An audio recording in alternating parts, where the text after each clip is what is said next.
The first raindrop tapped the copper roof like a clandestine telegram, warning that the night would not stay quiet. Myra Ellison, 46, newly separated, still unsure how to inhabit her own company, stood barefoot at the attic window of her rented seaside cottage. Outside, Wineglass Bay blurred into slate. Lightning stitched the clouds, then unstitched them just as quickly. Myra wrapped a towel around herself after a late shower, meant to drown persistent thoughts of her ex-husband's new life. A car door slammed beyond the pines. No one knew she was here. She had told even her sister she needed silence and salt air. Myra froze on the landing. A single deliberate knock sounded at the front door. The echo traveled through the hollow rooms like spilled wine. She descended, heart drumming behind the towel's knot. She unlatched the chain, opened the door a cautious hand's width, and confronted a stranger aura of rain and seawater. He was tall, rain-dark hair plastered to a forehead bearing a thin scar. "I'm looking for the caretaker," he said, voice low, certain. "Mrs. Greer told me a crate arrived." "No caretaker," Myra answered, steadying the tremor in her throat. "I'm renting until morning. Who are you?" "Samuel Hart. I archive maritime relics for the lighthouse restoration." His gaze flicked her bare shoulders, then politely away. The weather turned worse than forecast. Thunder boomed as if to seal his statement. Instinct urged her to close the door. Another instinct, hungrier, hesitated. Isolation, she realized, could be louder than danger. She stepped back. "Come in before you drown."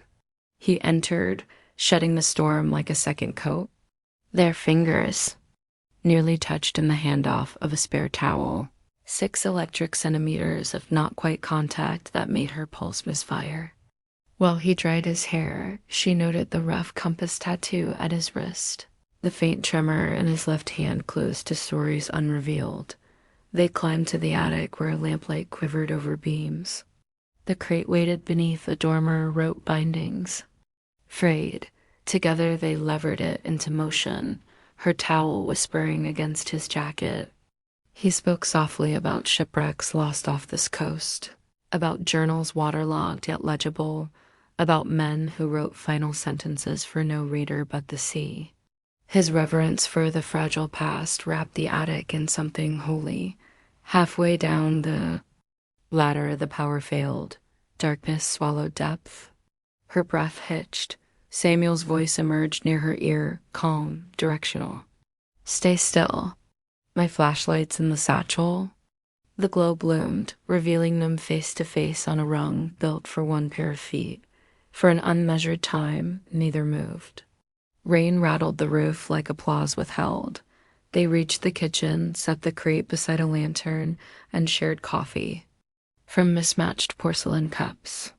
Steam curled between them, perfumed with cinnamon she had sprinkled in on impulse. Conversation meandered. How storms remap shorelines, how loneliness can feel like fog present, shapeless, everywhere. Myra found herself speaking of marriage as archaeology, digging, brushing away debris, finding artifacts that no longer fit the present tense. Samuel listened, eyes dark as deep water, and offered no cheap consolations. Midnight surrendered too. 1 a.m. outside, the storm grew tired. Roads would be impassable until daylight. Samuel accepted the guest room only after she insisted that liability insurance could not cover a broken archivist. She fetched linens, returned to find him tracing the crate's faded port stamp Trieste. 1947, as though it were a pulse. She paused in the doorway, now in a cotton robe whose belt she cinched too tight. Moonlight crawled across the quilt. He straightened, thanking her, eyes stopping shy of her collarbone. Respect warred with something more ancient. The air thickened with unsaid proverbs about proximity and fire dot in her own room. Myra lay awake, recalling the tremor in his hand, the exhaustion under his courtesy. Desire, she thought, was a beach rediscovered after a long winter, wind-scarred, but waiting. Yet guilt stalked the edges. Tomorrow she would leave, and perhaps so would he, their intersection a single, luminous mistake. Sometime after 2, she drifted into a light doze. A faint creak returned her to wakefulness. Pale light from the hall traced the bottom of her door. She rose, pulse quickening, and eased it open. The corridor lay empty. Still, she sensed the house wasn't entirely at rest. She followed the smell of salt and tobacco downstairs. The front door stood ajar. Samuel leaned against the porch post, cigarette embers lanterning his features. The storm had passed eastward, leaving only a tremble in the trees. Myra stepped onto the porch, pulled her robe closer. He didn't turn, yet his voice threaded the dark. Couldn't sleep. Too many unsorted ghosts. She joined him at the railing. Below, waves struck the rocks in slow heartbeat. Silence enclosed them, neither awkward nor innocent. After a time he spoke again. "You ever feel the night listening?" "All the time," she answered, surprising herself with honesty. The night listened now, recording every shared breath. The crate, there's likely a captain's log inside. Men facing death write with a clarity life rarely allows. He sighed, as if clarity terrified him. Sometimes I read them and wonder if the living ever speak that plainly. Myra's reply lodged in her throat. Plain speech would cost more than she dared. Samuel turned then, eyes reflecting half-caught moon. His hand lifted, halted a hair's breadth from her cheek, a gesture of mapping rather than touch. The distance between skin and skin vibrated, taut as a cello string. She felt the gravity of decision, step back into familiar ache, or lean forward.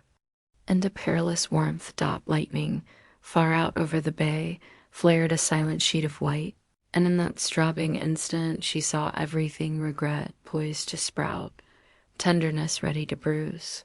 The loneliness inside them both stretching, awakening, asking. The porch light flickered and went dark, as though granting permission. The porch bulb flared once and died, snapping Myra and Samuel backward as if touching live wire. She drew her rope tight. He crushed the glowing cigarette and watched the ember surrender to darkness. No wind now, only the hush of waves and the squeak of the porch swing shifting. "Without passengers, come inside," she said. Whether it was invitation or self-defense, she could not tell. He followed. The clock sighed at 2:30, its single chime wobbling through rooms, still smelling of wet pine and salt. In the kitchen, the unopened crate waited like a dare. "May as well free the ghosts," she muttered, fetching a knife. He eased the lid while she studied the lantern. Straw fell away to reveal a journal, a lacquered box, and a compass resting like a stopped heart. Samuel turned the first page. Captain Vittorio Bianchi, Luna Rossa, 1951. Beneath the log, he found lines of elegant Italian addressed to me SS, declarations of longing tucked between cargo entries. Myra's chest tightened at the echo of her own name. Samuel. Translated softly, "When the moon abandons the sky, follow its silver road and find me." She felt that sentence enter her blood.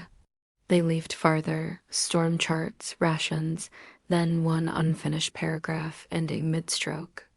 The pen line wandered off the page as though the captain's hand had been yanked away. Inside, the lacquer box lay a faded photograph of a woman on a balcony, moonlit curls pinned high, gaze meeting some distant tide. On the back in the captain's. Same hand, sink raccolti no more. 5 harvests. Wait no longer. Mayra pressed the photo to her palm. Moisture from the storm beaded on its surface like cold sweat. He promised her an end to absence, she said, and maybe never came home, Samuel answered. The tremor in his left hand blurred the compass needle when he picked it up. Reflexively, she covered his wrist, and the shaking eased beneath. Her touch. He looked up surprised, grateful, dangerously open. Her robe slipped an inch. Heat rippled across her skin. Lightning flickered far offshore, illuminating the room for a heartbeat. She released him, swallowed, and set the artifacts into archival sleeves taken from his satchel. While she worked, her phone vibrated against the counter. Ethan, papers filed. Hope you're okay. The official end of her marriage arrived as a sterile courtesy. She silenced the screen, throat thick. Samuel noticed the tension. Bad news? Just a page turning, she replied.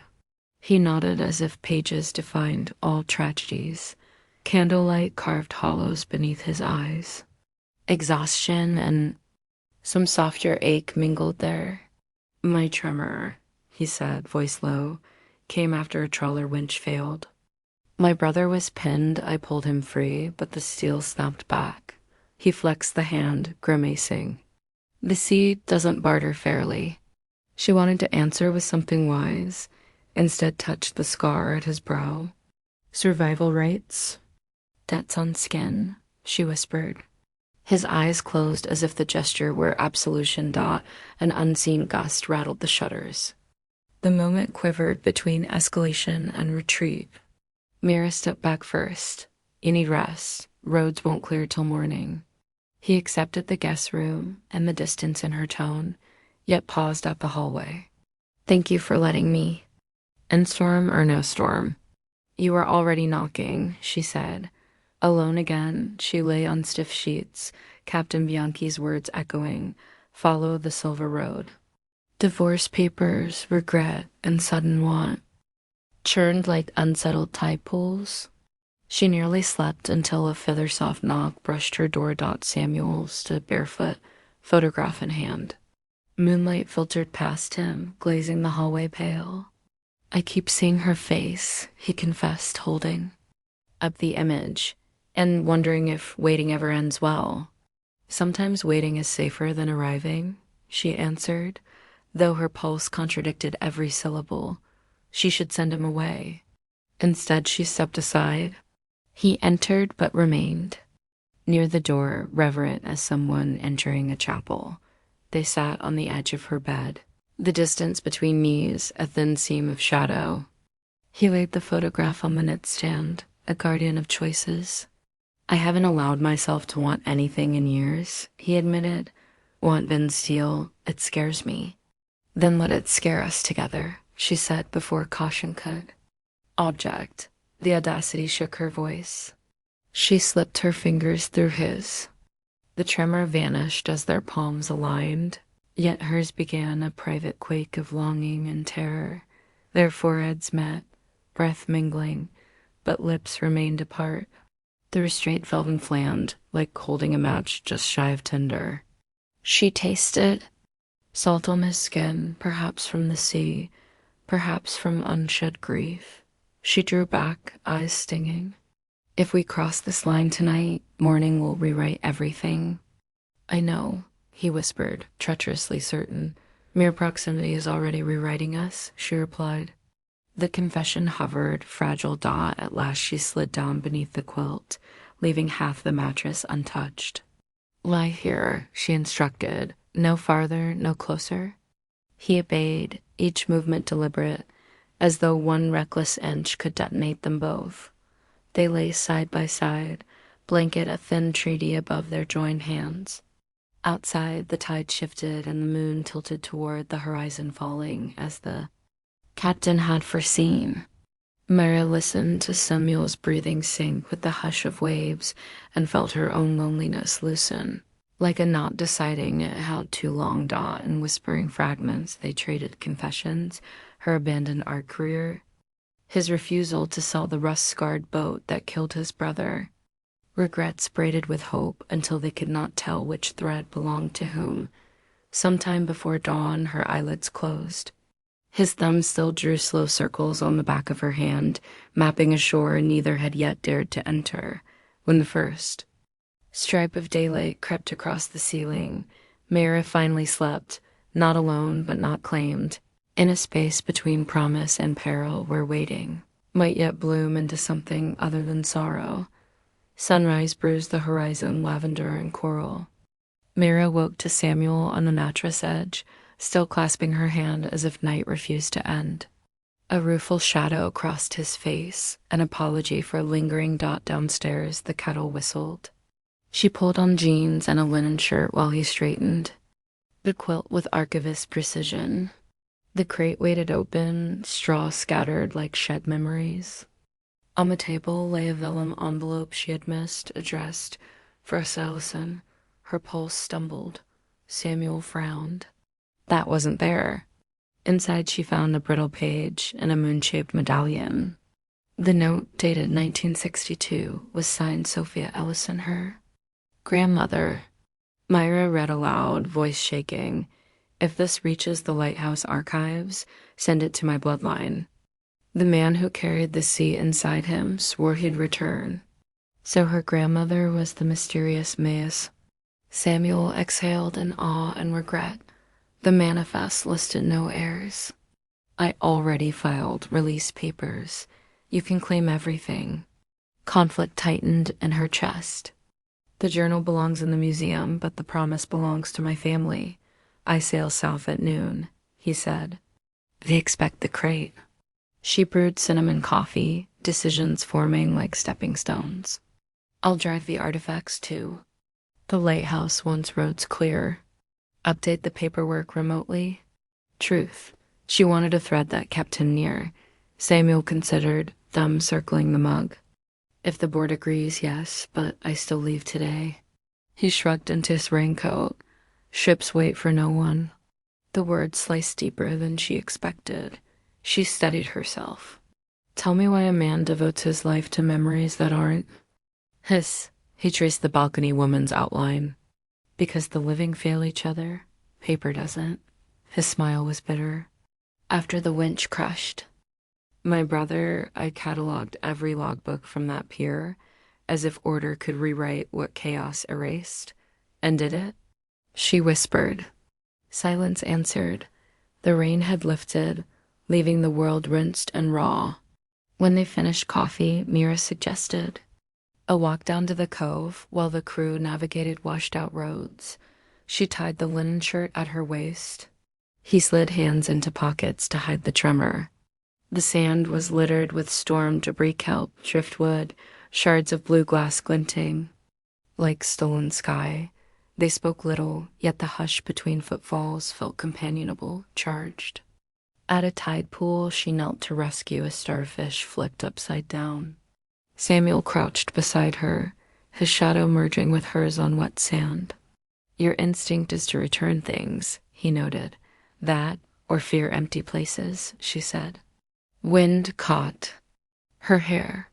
His fingers rose to smooth the strand, but stopped, unwilling to claim a gesture that might outlive dawn.